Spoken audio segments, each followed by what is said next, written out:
My name's Francis Lilly. I'm with the board of the Utah chapter of the American Planning Association, and thank you all for coming to today's session on well-heard communities, and hosted by Professor Divya, Chandrasekhar, Ashley Cleveland, Chimalli Hernandez, and Claudia Loaiza. Loaiza, yeah. Professor Chandrasekhar is the chair of the Department of City and Metropolitan Planning at the University of Utah, go Utes. And she and this expert panel are here to talk about innovations in public engagement. And as a personal note, I had the privilege of working with Ashley Cleveland several years ago, and she has a very valuable perspective that I think we all need to hear about public engagement. So I'm particularly excited about Ashley's contributions today, and it's so good to see you again. So thank you.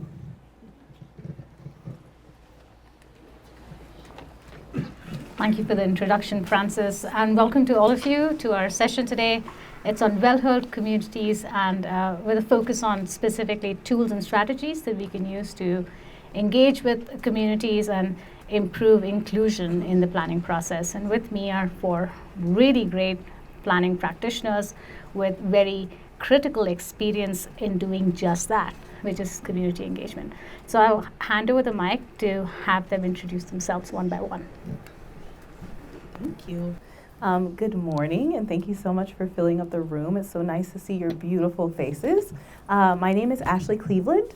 I work at the Bloomberg Center for Public Innovation at Johns Hopkins University, and I have spent 10 years working in Utah as a planner and civic engagement professional. So happy to be here.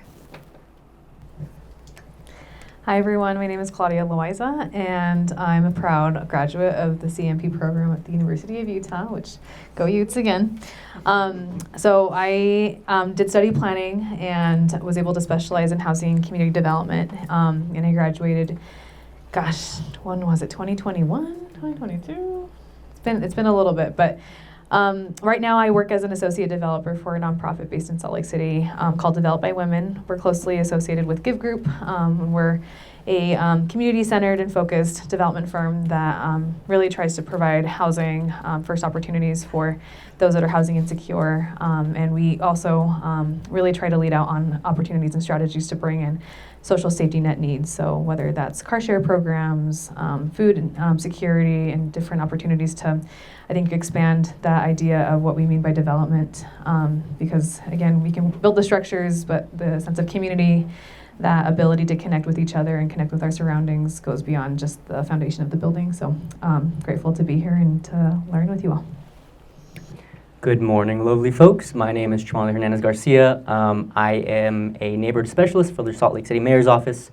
I've been in this position for about 5 years now, and my whole shtick is love your block. I facilitate small-scale neighborhood-led improvement projects from beginning to end, from idea to implementation and after the fact. I run the gambit of murals, cleanups, community gardens, crosswalk installations, anything essentially that the community wants that has an idea to improve their neighborhood that's under $3,000.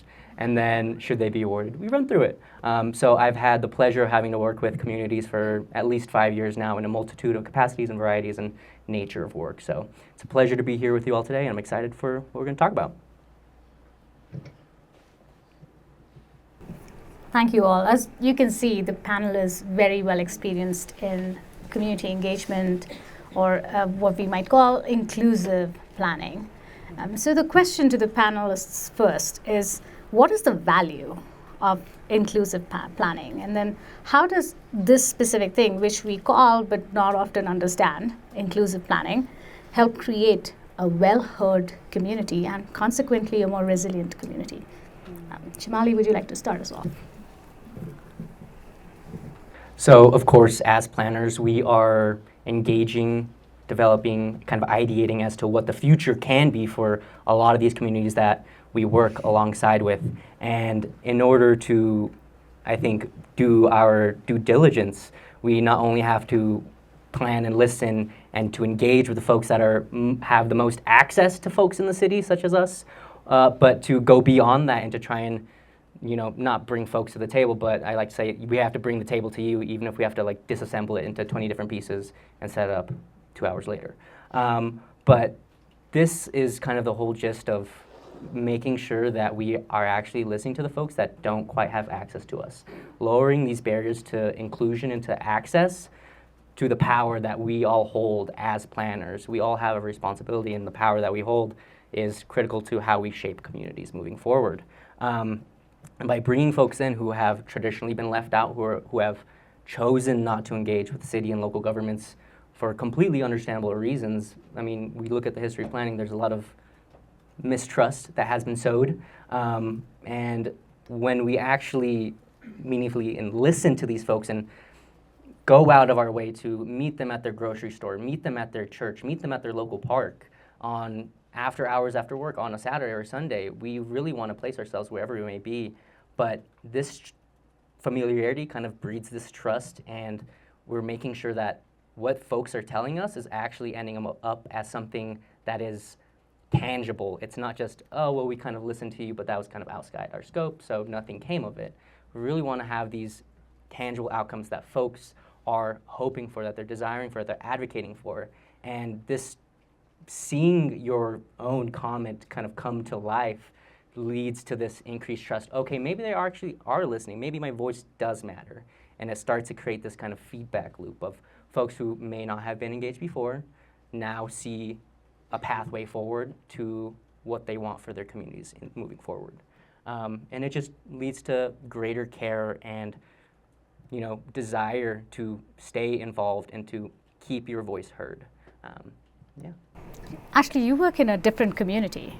Do you want to add something to that? Sure. So in my role now at Johns Hopkins, I work on the Love Your Block program, and we provide funding for municipalities to do this engagement with residents. And what Chimalli brings up about the feedback loop is really, really important.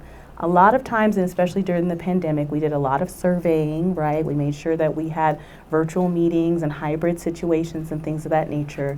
But we also have to maintain the relationship, right? It's not just an act of leaving City Hall that one time or making sure that you're at community outreach events. It's continuing the relationship. And making sure that that feedback loop is also given back to our residents, that's what's building the trust. So that they can see that you have made changes from the feedback they provided.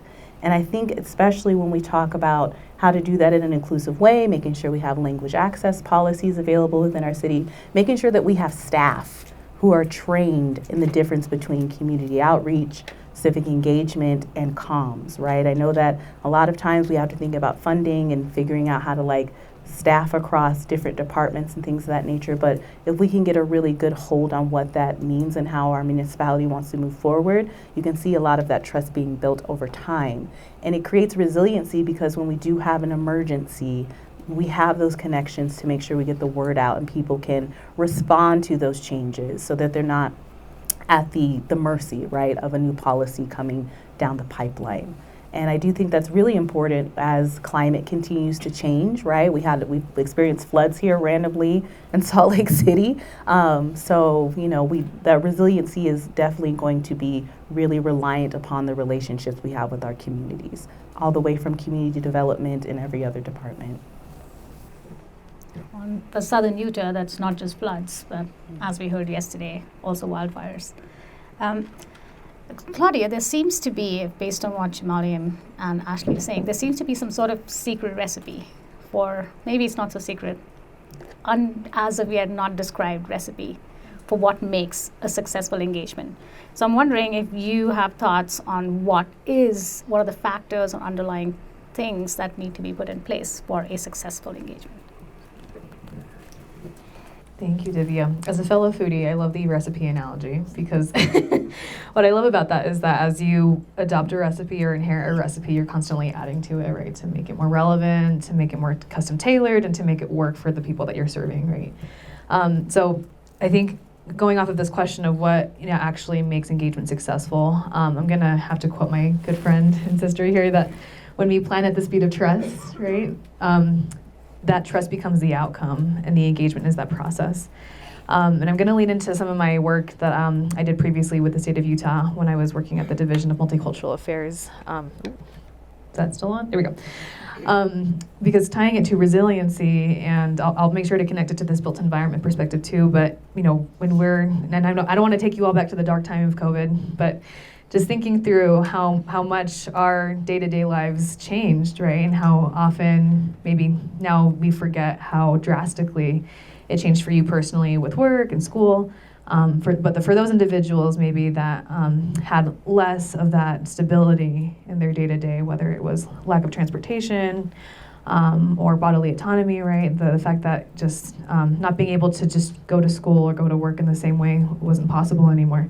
Or even access information, right? Language access was a big thing, and at the state we relied a lot on these critical relationships that took time to build trust over. And to give you an example, when we first started putting out information around health and safety, it was coming out at a grade level of like 17th. It was in the 17th grade level. So we were, projecting for people that had like a bachelor or master's degree at a reading level of that stage. But this was information that needed to be critical and ingested quickly. So it was because of the conversations that we had with various community leaders across the state, from southern Utah, central Utah, northern Utah, rural, urban, that we were able to bring people together so quickly and to tell us exactly, here's what we're listening to on the ground, here is the ground truth of what's actually happening. And even just knowing, and I'm sure everyone here in this room, if you've gone to a city council or a planning commission, or you've engaged in a process, you know of someone or of a face that comes to mind that is a constant presence in that process. And that person maybe feels a sense of trust with you to come to you to explain, hey, this is what I'm seeing in my community that is a struggle, that is a concern. And I think what I would offer to this question is that what makes things actually successful is when you create a two-way path for you to learn from them and for them to learn from you. Because as planners and I think as built environment professionals, we largely see ourselves as that practitioner where we have the tools and the skills and the strategies to solve an issue. But I think if we make that shift into co-creating that solution, right? And same thing happened within the state, same thing happens with me when we're proposing new development projects. Simple things like if we're building a housing or an affordable housing development for a nonprofit that is going to be the main provider of specific services, we're going to bring them into the design process in the very beginning so that they can tell us, here is the ingress and the egress situation. Here's what makes people feel physically and emotionally safe. And that can permeate obviously through the plans and into the process, into the entitlement. But at the end of the day, the people experiencing that reality is going to be the outcome. So, trust is the outcome, and engagement is the process. So, if that's your recipe, right?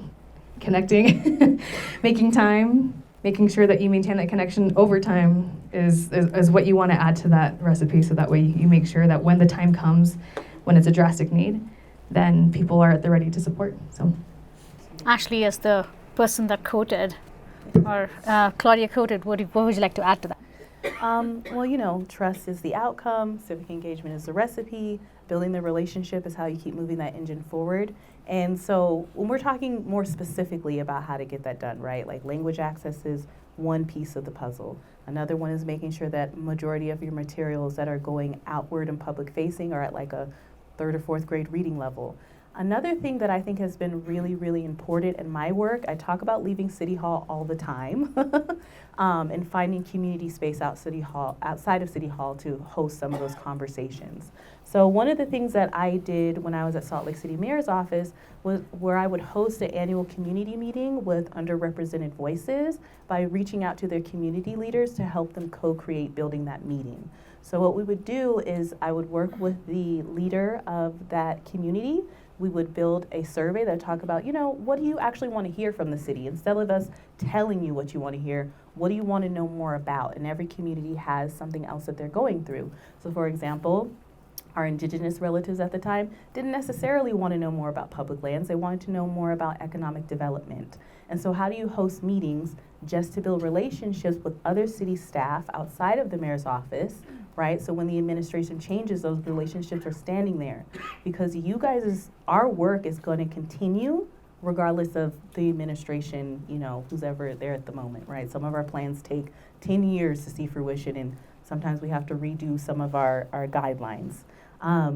So one of the things that I would do to help make people feel comfortable with them being at City Hall, and then of course asking them if they actually feel comfortable and if this was an appropriate way for them to feel comfortable, was we would really work out logistics around what do you want to eat, right? Like a lot of times at City Hall, we go with what's easy, which is might be like lunch boxes and Harmon sandwiches. But when's the last time we went to the other side of town and picked up lumpia or something from Red Iguana to host a meeting and have food available there that represents their community, so we have something to enjoy together. We all know that when people are not hungry, they're less combative, including us, right? And then another cheesy thing I would do was have a playlist available and just make it feel like a warm and inviting space so that we have a relationship that's not built off of contention or the need to make a decision right now. In those meetings, I would also make sure that I would invite our civic engagement team so they could give out updates on what civic engagement opportunities were open or coming down the pipeline. So if someone wanted to follow up, they could, or their community leader could include it in their newsletter and things of that nature. That has been really successful. Then, of course, reporting out the results of the engagement. I feel like when a project feels like it is moving in the right direction, even if there's still contention and things not all the way figured out, the fact that you are still getting emails and contact points with people that you don't normally see at City Hall is something I would take note of, right? I would literally mark it down, I heard from this community group multiple times throughout this engagement process. One thing that I also suggested, I don't know if it is, standard now, but when we finish drafting our plans, right, and we're talking about, on the first page, normally we say, in the appendix, who we reached out to. Awesome. There are 30 people or 30 organizations outlined. Did we ever go back on the second page and say, oh, out of those 30 people, 15 of these organizations actually responded, right? We don't want to just pat ourselves on the back for reaching out to them, but what was the outcome of that? And then how do we actually prop up the community members who were proud to give feedback and want to be featured to say oh, this community member in this plan said XYZ about this bike lane, and because of that we changed the route. How do we create advocates out of our residents? So. Well, that takes us straight into the next question, which is about the doing of inclusive planning. I think it's easy to talk about some of the more philosophical traditions, if you will, but it's much harder to do. And so, Claudia, what kinds of tools or strategies are out there that planners can use to help create more well-heard communities? I was going to say, after this session, we'll have a QR code on the screen. If you need a quick go-to for resources and follow-ups on some of the things that we'll talk about today, that would be a great resource. I think for me, right now in my work, the ability that we have to influence planning policy and the planning reality is really through small area planning. So as a community and housing developer based in Salt Lake, but we have several projects across the state, what I like to do and across our team likes to do is take a look at the neighborhood plan, be consistent about what we're proposing in this particular neighborhood or area, and have a conversation, right? Have a basic conversation with the planner that helped create it, with the team that was behind it, and see where our visions align. And sometimes, again, in my experience, we've done that in Moab, we've done that in St. George and Salt Lake, and I'm always a little saddened by the fact that planners are this is unique. Why are you coming to me to ask, not for permission necessarily, but for alignment, that what we're trying to do to this built environment, to this lot, to this space, to this neighborhood, is something that is reflective of the actual needs and the voices that have been able to influence this plan. So that's a tool or strategy that I just want to voice, that for those developers that are maybe out there, not out there, that are not in this room but should be in this room, we need to do better at. But I think in regards to that as well, for engagement, a lot of the projects won't ever actually get off the ground unless there is that community buy-in. So for most of the engagements that we do, like I said, it's early on, it's mixed with food, it's mixed with connection, and we naturally start to see these community champions for their specific block or neighborhood arise. And a tool or strategy that I would offer here is keep in contact. Like it's again, partly it is maybe going out of your way a little bit, but we have a project that is just off of Main Street in Moab right now that is an affordable housing project that is acquiring an existing affordable product that is extending it for another 100 years. And it's a neighborhood that has several different contexts, both of different densities, but one small thing that I'm always going to remember is when we had our pizza party in the summer. It was like 90 degrees. And several people came out to not just understand what was going on, but had very strong opinions about what was going to happen without really knowing what we were going to propose. And I absolutely loved seeing the amount of people kind of really at the ready to be combative, like Ashley was saying. But as they started to understand and realize that what we were trying to create was a two-way line of communication, where we said, hey, here's the project manager for this particular project. Email them with questions, and then as we had these charrettes and kind of design discussions, we learned, hey, like the backline of this property has a very, very strong line of juniper trees that have been here for several years, if not like decades, right? And we found a shared, and it's something very small, but it was a shared goal of keeping the trees. One, because can you imagine trying to grow a tree of that size again in Moab? Like, it is such a precious commodity. But it also provided the screening for a couple of homes on that lot that had, children with disabilities and different contexts where they really appreciated that sense of privacy.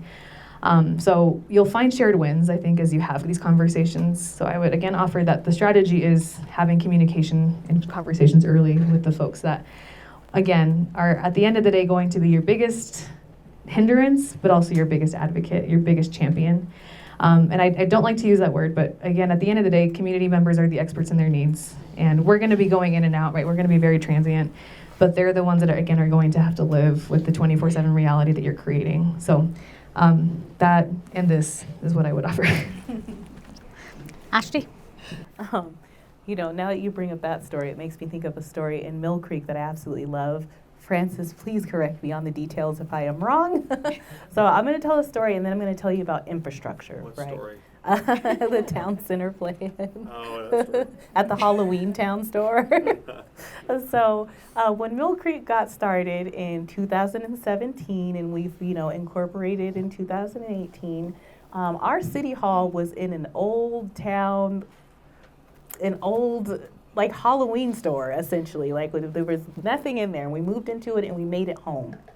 And when it came time to revamp a lot of our plans, really make a splash and let community members know that you are now in the city of Mill Creek, right? We are our own city, we have our own city council, we would love to talk to you about stuff. When we proposed the question to the community, we assumed that maybe since we were new, maybe not a lot of people were going to show up to that first meeting, right? We set up tables, we had balloons, we had our Mill Creek City signage. We made sure there was extra lights because it was very dark in there. And a ton of people came. I think we had over 150 at that first engagement.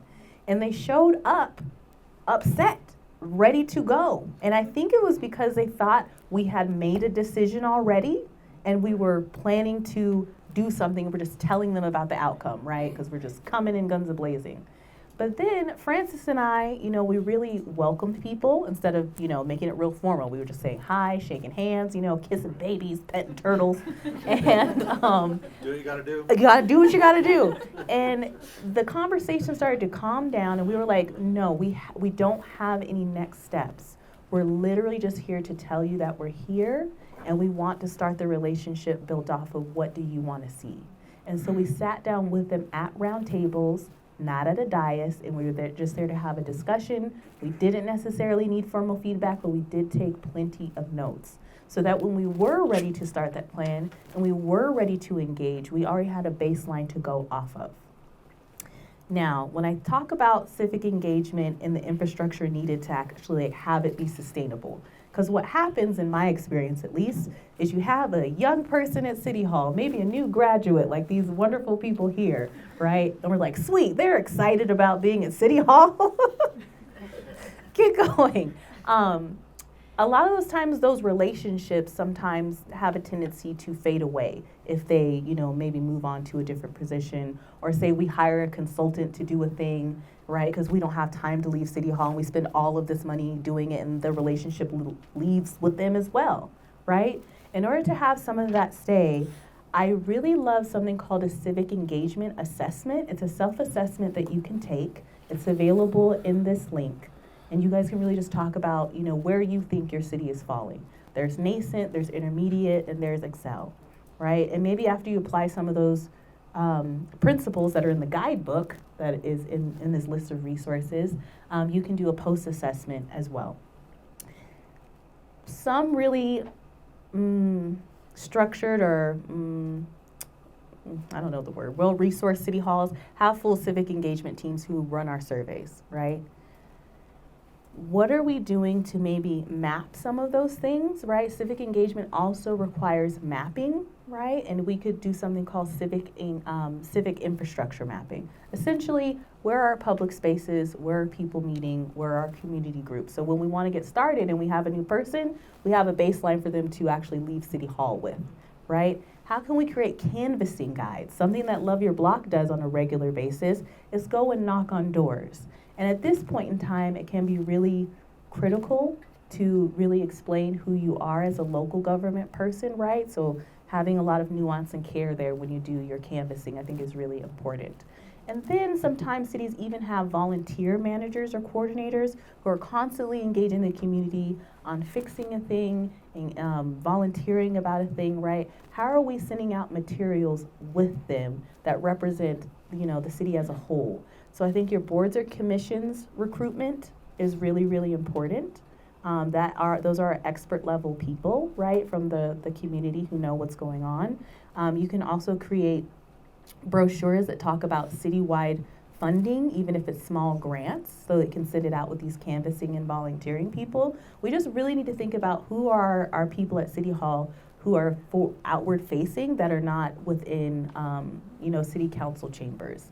And then the last thing I would say has been really successful for me outside of the civic infrastructure mapping is making sure that you create some type of civic engagement guide for any project management that you have going on. So that, if we're not here, or someone in City Hall can kind of talk to you through these steps, you have a way to say, how do I actually plan this out early and actually sit in some templates for how to, process this thing all the way to fruition.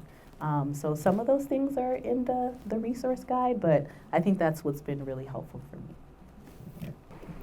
Thank you, Ashley. Based on what everybody's describing here, Chimalli, there seems to be a necessity for planners to have specific skills, right? There's an opportunity of using these tools, but if you don't have the capability, there's still a challenge there.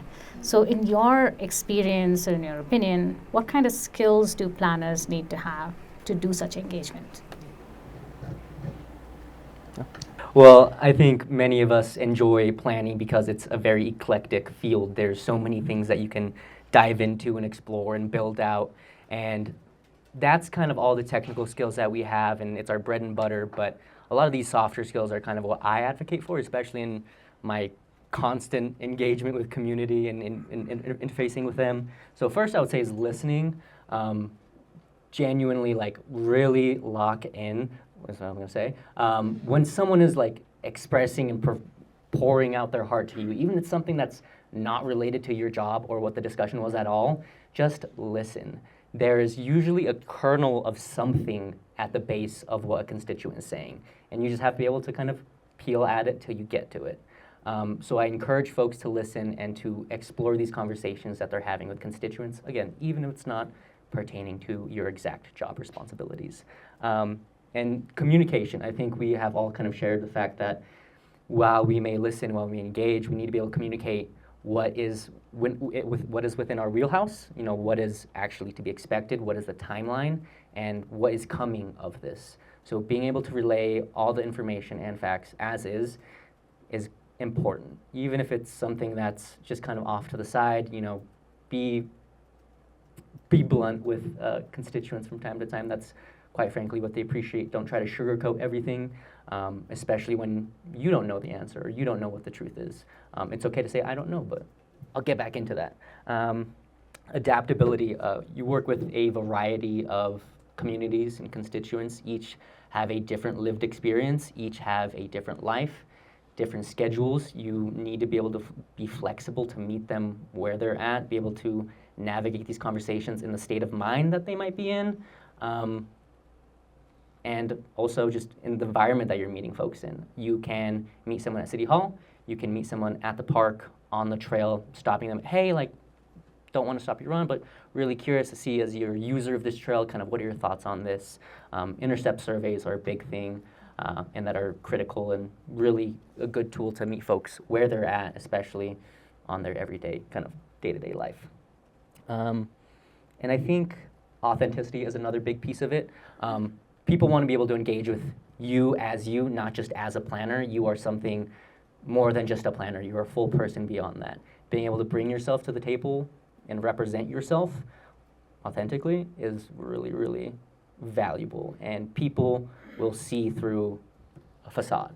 And they will also put a facade up. So that trust is kind of already being barred there. So bring yourself as you are. And lastly, I think that it's a constant struggle is the introspection and humility portion of these things. While I may represent and look like a fair portion of the communities that I serve, I do not have that same lived experience. I have not lived in Rose Park for 15 plus years, 30 plus years. I don't have that information. And while I may have the technical skills and like, oh, this would be a good idea, and the community's like, let's not do that. It's important to be able to kind of straddle that line of, here's this wealth of knowledge that I'm able to provide, but I'm also going to rely on your wealth of knowledge of your lived experience to see what is the best fit. So those are kind of an array of soft skills that I highly value within community engagement work. Claudia, would you like to add to that? Absolutely.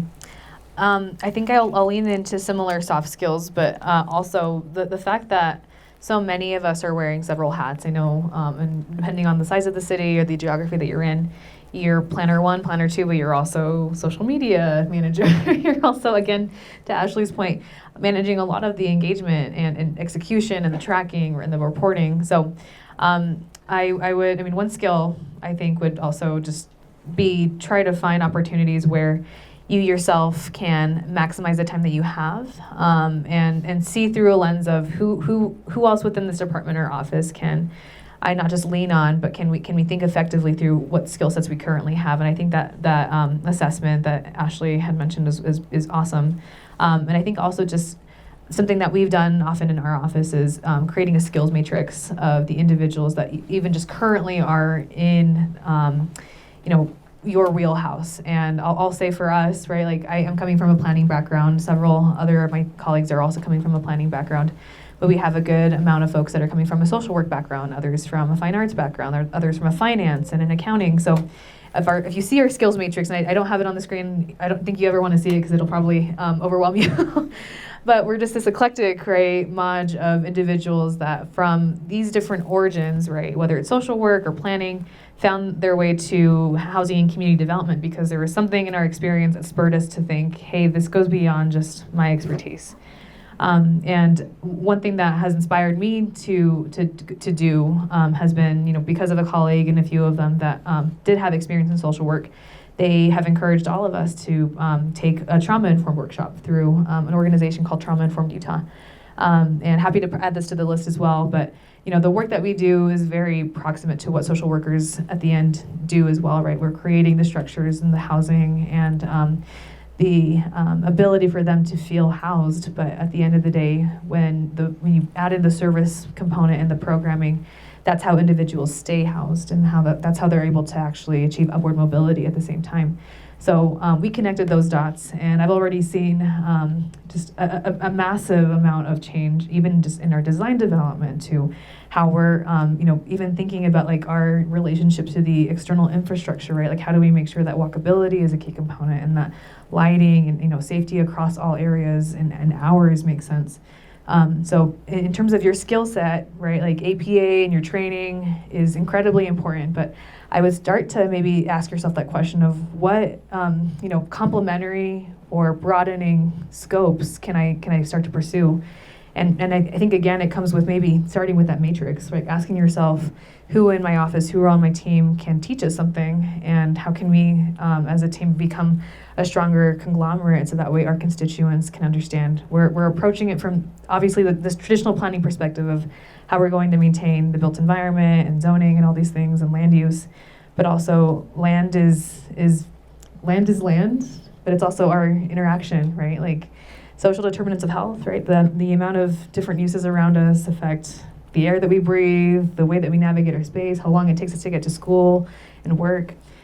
So my soapbox would be like, go and take a workshop from Trauma Informed Utah, and you'll understand kind of a lot of the scope of everyone is existing in their space with their experience and their history. And a lot of times when you are trauma informed, you're addressing those needs, right? You're addressing air quality, you're addressing walkability, you're addressing a sense of safety and place and belonging. And at the same time, you're able to have a language, right, to be able to communicate these things to constituents so that they know exactly, right, when you're proposing a plan, you're also thinking through, how do we have the best outcome for your children? How do we have the best outcome for you and for generations ahead of us? So find that niche of what you're missing, right? Assess yourself, understand what those skills maybe are around you that can help you build up to that planner that you have in mind, and then get creative. Find that niche area that is complementary to what you're working on, that can broaden your horizon, I guess, of how you can tackle that problem.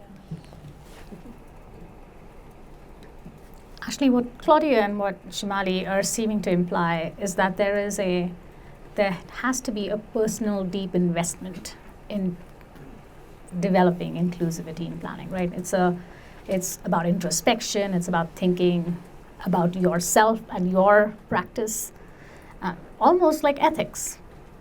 And so the question to you is, what ethical responsibility do planners have to pursue inclusivity in planning and develop well-heard communities? That's a great question, right? Especially with where we are now, like as a country. I want to bring up our AICP Code of Ethics. So I was really pondering on like, what are the key pillars, right? And one thing that kind of stuck out to me as I summarized it is planners must prioritize the public interest, which is defined through open debate and conscious attention to the rights of all, particularly underrepresented groups. So we all know the color of law, right? We all understand where redlining is and things of that nature. What is our responsibility in figuring out how to make everything equal? So for me, I graduated from the University of Utah in 2016. Unbeknownst to me, I became the first Black person to graduate from that program. And I wind up landing there, right? Being a planner, I feel like when we talk to each other, we all have like an inherent need to do good. We care deeply about public service. We love the neighborhoods that we live in, and we just want to do good work so that everyone can live a very prosperous life. And when I think about our ethics in that, it leads me to question how we're thinking about approaching things, right? So we all have certain residents that we hear from on a regular basis. They have the time to come to all the community meetings. They have strong Wi-Fi signals, okay? They have transportation to get there, and they know how to call you, which is great. We want to uphold that as well. How do we not only invite, but train the people who are not at the table to be that comfortable with us as well? And I think that's the main kind of question that's going on here. Some of the things I'm seeing from other cities that seem really cool is there's a city who does consistent poverty one-on-one trainings, right? They bring a nonprofit in to do a poverty one-on-one training with our well-resourced community groups who want to volunteer on the other side of the community to create that unity, right? We always say like one Salt Lake or one city this, or how to like unify everyone in a vested interest, right? And making sure that our community is well-resourced. I have seen other cities have like a civic engagement university so that people understand kind of the basics, just how many departments do we have, how many divisions do we have in City Hall, or like what even do our boards and commissions do? And you can make that like a celebratory moment. And so I think that our inherent need to do good and make things right going forward and deliver good service really is the heart of our like ethical, need to be planners, right? We know we're going to have challenges to go through, but we are all going to be here to kind of hold that relationship and that responsibility. And I think that's a strong ethic need to make sure we include everyone. Chimalli, you have the last word. The pressure's on. Thank you for all those comments. And one of the things that kind of Ashley was mentioning is what kind of sounds to me is, sharing in this power. We as city planners find ourselves in positions of power. Again, like we are actively helping shape the future and the look of our communities. You are helping shape the design of that crosswalk that may or may not result in a high level of fatalities because it wasn't properly planned because someone didn't listen to community. You kind of run the gambit there. But to be able to kind of lower these barriers, to provide that access through language, through transportation, through food and beverage, whatever stops that we can pull out, I think kind of satisfies, as we were all kind of talking, the inherent desire that we most often see through planners nowadays. I would like to say most of us are good-willed and good-hearted and genuinely have a desire to elevate and to help build and to, I think Claudia even listed it earlier, is the co-creation of communities. Kind of we are helping there to guide that hand of the community to result in actionable, meaningful outcomes, not just another 60-page general plan. It is community member wanted an ADA accessible playground at this little pocket park, and that's what happened within the next 3 years. That's something that is actionable, deliverable, and very visible to community. And that kind of ties back into, again, the honesty of certain things that we work with. Honest with who you are yourself and what perhaps, barriers you may be facing, because we all work within a system. We all have our own parameters at which we are able to kind of abide by our scope of work, and to be able to share that genuinely and honestly, like, hey, this is kind of outside my bounds, but let's see what can come of this. Even though, again, it is not a part of your everyday work, I think it ought to be a responsibility to still try and make that connection. Yes, you're a planner, but you're also a connector. You're connecting relationships, you're connecting organizations, you're connecting communities with each other and all across the board. You're spinning this web.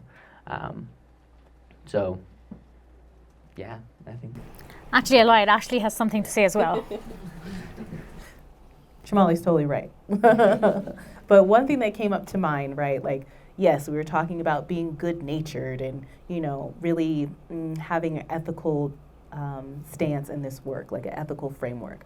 I also want to include the fact that when you are getting meaningful and deep engagement with residents, you're not just saying, okay, we engaged 400 residents over this entire engagement process, and we made sure they were from these zip codes, right? That's awesome. How do we make the case and data for our return on investment, right? And I think that's something that people who, work in city council or talk about budgets can find really appealing, right? When we're trying to make the case for need for well-trained civic engagement facilitators, stronger community outreach staff, and even like a comms department that's not just part-time. When you can say, I engage these many volunteers in a year to plant trees, to do these things, how much technicality, like how much technically is that value, right? I don't want to like put a dollar on it, but when we actually do, I think that does make the case that our return on investment is very high from doing civic engagement. Our projects turn out better, right? And we don't have to go back and make changes later on because we were able to put that dollar where it really needed to go. We weren't spending time creating brand new bike lanes or brand new bike lane infrastructures that people aren't even necessarily using, right? So That's all I wanted to say. Return on investment as well, with ethics as well. Thank you to all our panelists. And in the spirit of inclusivity and in the spirit of co-generation of knowledge, we would like to invite you to give us your stories on your experiences with community engagement. We'll have this mic, but we also have another mic that can roam. So please volunteer for the next 15 minutes. We want to hear from you. Yes. I'll do a story, why not? This one's pretty familiar. I think most of the everyone in the room has heard that Salt Lake just recently reduced 37 mixed-use zones into 6. We reduced hundreds of pages out of our zoning ordinance. It was really great. But my engagement story as part of that is we actually engaged the youth. We looked at the different areas that we wanted to have the mixed-use zones and looked at those with the eye of what WFRC does as far as centers. And we held several open houses. We asked really good questions. I presented this at the fall, so I'll keep this really short. But it shows that, and a lot of you know that's like my passion, but that we were able to get policy outcomes, incentivize developers within these mixed-use zones to put in child-friendly amenities in order to reduce their open space. And then dollar for dollar return on investment, you know, trying to get Salt Lake to a more family-centered place to be, which is one of the mayor's priorities. So I'll just share that story. Thank you. Another Tippy. All right, so I work for Saratoga Springs, which is a suburb, and I think it tends to be more difficult politically, as well as even just amongst our staff to have these conversations, and it's hard to do, you know, this type of engagement without that support from administration and the council, right? But something I discovered when we last did our general plan update was people on staff didn't have the same view of our community as I did. I'm, you know, Asian American, and so I've noticed certain things about our community that it tends to be, you know, more diverse than people might think for being in Utah County, especially. And I've been really excited about that, what I've seen in that community. So we have these conversations about, you know, the demographics of our community, and it's like 90% white. And so some of my colleagues just made some comments like, oh, we've got it covered. We engage with white people. I'm like, no, that's like not what that's not the, maybe not right way is the right phrase, but the better way to look at it was 10% of our community is not being engaged with. How do we reach out to that 10%? And so that sparked really good conversations on staff where, you know, we haven't been able to do outreach necessarily, but to have all the planners start thinking about our community in that way was really, really important to making progress in terms of how staff engages with the public, not just for the general plan, but in everything that we do. So instead of just thinking, oh, we're, you know, predominantly white, that's okay. We're predominantly this religion, we're predominantly this demographic, that's okay. I think I would challenge everyone to try to think about it in the opposite way, where it's like, what are the gaps, right? So like if you're 90% X, Y, or Z demographic, like, you know, you still have, you know, 5 to 10% veterans in your community. How do you reach out to those veterans? You know, how do you make sure that they have a seat at the table? And so thinking about it that way in these smaller, more suburban communities where staff is small, like you only have 2 or 3 planners or you don't have the support, that's been really important to spark these conversations to get to this type of engagement. Sophie? Piggybacking a little bit off of the youth engagement, I work for a planning firm, so we get to work with all different communities across the Intermountain West. And most recently, we've been really trying to reach under 18 populations, trying to go to high schools, trying to go to middle schools, get them involved and aware of planning. And just a couple of things that I think a lot of people probably hear when they do reach out to under 18, and you ask the question, what do you want to see in your community? Oftentimes it's, I really want a Chick-fil-A, or I want a Costco. And I think it's really easy to write that off and just say, oh, they're kids, you know, that's just what they want. But when you dig a little bit deeper, what you're actually hearing is, I want a place to hang out with my friends, that is not going to be supervised by my parents, that is not extremely expensive, that I can go get food as an individual that's trying to explore the world on my own. Another thing that we heard was the bus system this was in Summit County, Colorado. They have a pretty decent bus system that gets people moving throughout the county. But the system was a little bit broken. So high school students were actually leaving their last period to catch the bus because the bus came 5 minutes before the final bell. That's something that I think we as planners don't really connect all the time. That just having the system, that even if it's free, that's a great start, but is it really working for everyone in the community? Had we not reached out to, I think, the under 18 population, we wouldn't know that, and you probably wouldn't make any changes. So I just think it's beneficial, and as much as we can encourage, even if community, I guess, representatives and elected officials say, well, that's not a voting member of our community, it doesn't mean that their opinions don't matter, especially when we're looking 10, 15, 20 years from now. So just wanted to share a little bit about that, like hearing kind of the meat within a story or a sentiment. Other volunteers behind you? Would you also introduce yourself? Yeah, my name is Levi Roberts. I'm from Cache County. I work for Nibley City, suburb there. My story is about how when you engage, it breeds more activity of specific individuals. One thing that we do every year, we always find some way to engage with the community at our community events. We have they call it Heritage Days, but I think every community, at least in Cache County, and I think throughout the state, they have kind of an annual celebration, and sometimes it may be more frequent than that. We come there and we engage with the community. Our planning commission chair, that's our chair now. That's how he started, is just through a conversation at that event. He felt heard. He felt like he was having an impact on the community. He got involved on an active transportation committee, and then planning commission. Now he's the chair of our planning commission, and it happened pretty quickly going through that process. So I think when people feel empowered, they get more involved, and he's been a great asset to our community. Thank you. Other volunteers? I have a quick comment, not a question. Francisco. Would you also introduce yourself, Francisco, Bountiful City. No, I just wanted to say that when we updated our comprehensive general plan, we asked a 16-year-old to sit on our steering committee, just so we can engage them. So I know that would keep Megan happy. Also, I don't see anybody here from Clearfield, but they have a 17-year-old voting member of the planning commission. So that's kind of cool.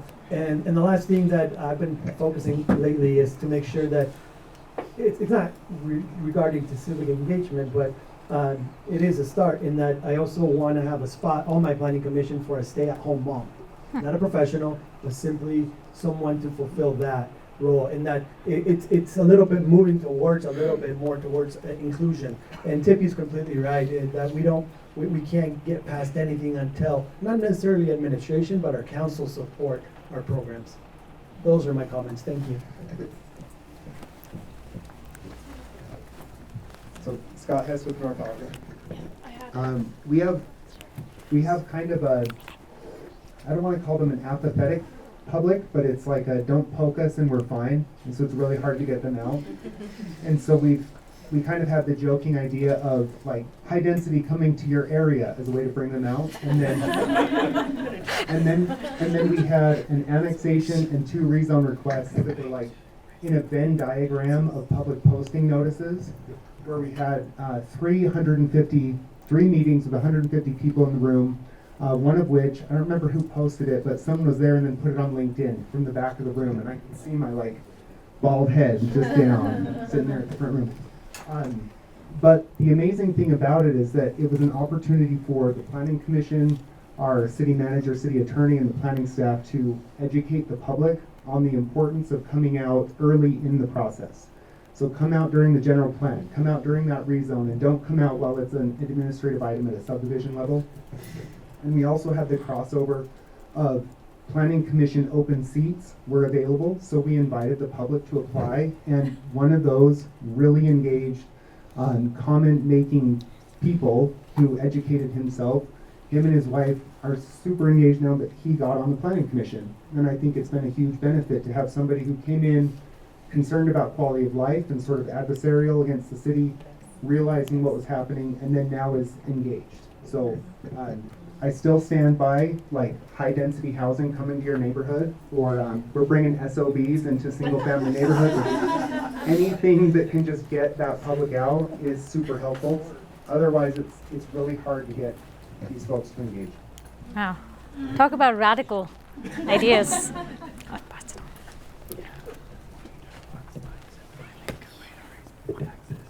So I applaud the panel. Thank you very, very much. I'm going to do things differently in my career now because of this session and because of your conversation. My concern has always been we get the same 150 people or the same 10 people or the same one person. And when you commented, and forgive me, I've forgotten your name. I'm so sorry. Thank you. When you commented and said that it's this groundswell of public opinion, we need to remember that even if it is 150 people, it's not necessarily a representative sample. These are people who have the time to come back out. These are the people who have good access to good Wi-Fi. These are people who know how to pull the levers of power and make sure that they are engaged at the appropriate time. How do we get that out to everyone? How do we get, and that's why I love your comment about let's engage the young people. Let's make sure that they're engaged early so that their interest in and their investment in the community starts very young and evolves and develops into a real commitment to making the community work. Anyway, it's more of a comment, not necessarily a question, but I want to think more deeply about these things and how we can engage the rest of the 99.9% of people who are still interested and literally invested in the community with their funds, with their time, with their energy, and maybe not represented in the power realms that we all play in. So thank you very, very much. Thank you. I'm looking at the 10% that has actually not engaged in this class, in this room. Apologize, I'm a professor. I think of all rooms as classrooms. Is there anyone on this side that would like to share a story or a thought? Just keeping in the vein of engaging the youth, we went through a process with multi-jurisdictional planning effort last year, and we actually went to the high school civics classes and asked if we could take a class time and have them do tabletop math exercises. And the teacher was thrilled. And the results of those classes, surprisingly, were very similar to what their parents or the adults of the community were doing in the evening sessions. And yes, there were many that were asking for a Chick-fil-A, a Panda Express, but they also wanted more recreation opportunities, more trail access. They wanted those things in their community too. Thank you. We only have a minute left, so I'm just going to wrap up really quickly. Thank you to all of you for participating in our session today. As we have learned today, I mean, inclusion in planning seems like a daunting task, but it is actually doable. And that's, I think, the biggest message. This is a thing that can be done. It doesn't require perfection. It only requires improvement in every step. And so there are real tools and strategies. And I know the QR code didn't work, but this document will be on APA Utah Spring Conference website. So it will be there for you to review, look at all the resources that's available. Could we please have a round of applause for our panelists?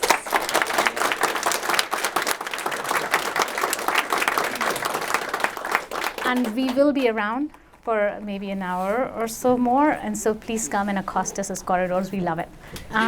You can also please talk to each other about this and continue the conversation. Thank you. Thank you. Thank you.